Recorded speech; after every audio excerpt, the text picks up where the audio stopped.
এই গানটা এই গানটা এই গানটা আমি যখন সেদিন গেয়েছিলাম তখন তখন একদল বাচ্চা ছেলে আমাকে দেখে হেঁটে উঠেছিল, হা হা করে হেঁটে উঠেছিল। আর তখনই তখনই আমি সেখান থেকে ছুটতে পালিয়ে গিয়ে ওই বাগানের মধ্যে ফুলগুলোকে ছিলে কুচি কুচি করে ছিলে ফেলে দিয়েছিলাম। তারপর ওই নগিন প্রজাপতি গুলোকে ধরে তাদের পাখনা গুলোকে আমি পাত করে ছিলে ফেলে দিয়েছিলাম।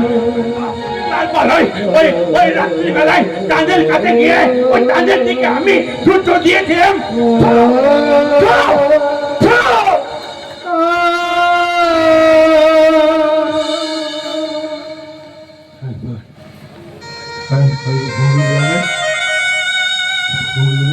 ভেবেছিলাম বাবাকে জিজ্ঞাসা করব,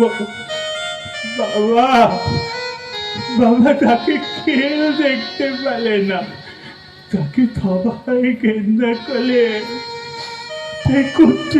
কদাকার মাংসপিণ্ডটাকে তার মা হাতুর গলাতে মেরে ফেলে রেখে